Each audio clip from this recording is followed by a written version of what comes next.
आई एलांगुम जीवन सिंह केम blooming higher secondary school की BP ने ngasi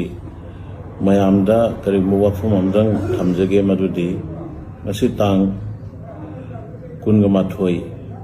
February 2025 numida sida school KM Blooming Higher Secondary School ki class 10 ki mahiroi sing hoji EJF school da tariba parikha thariba sing ngasi ki Manipuri subject asida hoi EJF ki school da exam thaba loiraga thoklagla matung da exam du ki yamna nungai na angang sing se tholaga hoi magi hoi school da ki gari da tongna ba tawrakpa matam asida hoi yamna nungai taba thodok ama school asigi chhatra sing guide tawruna ba sakhiba oja amaga school aduda EJF tu da duty tawduna laiba security amaga marai jena khona khara tawbadagi khangaudana thodok adu chauthoroktuna chhatra singna EJF ki school da nunglang chenba amadi tin gi wall thudekpana chingba tawkiba si KM Blooming Higher Secondary School ki maikai dagi thamoi chhongna nungai taba phongdoksari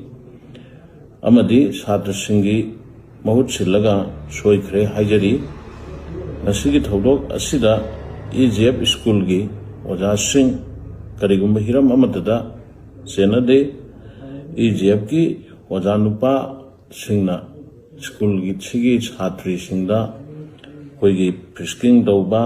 adik body search dauba checking dauba karigumba amata laikide yamna ing singna angang sing asibu cooperation piraga exam tu pangthokhibani social media da tongan ba channel da tongan ba miyoi singna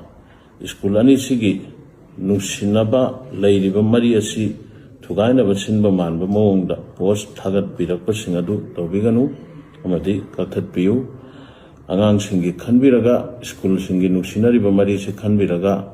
ekhogi yamna manung yauna khangdaba wafamda ngahaki oiba ekhogi post thagat singadu tawbiganu loinana school gi EJF ki ate kai thokiba hoi aswapan jaukiba singadu school gi mage gi thamoi sengna nuai tabag loirana semjinba amadi layengbana singbadu KM Blooming Higher Secondary School mage gi tawjagani haibu wafam si social media gi wafam da sengdoksari amasung wathogasi yamna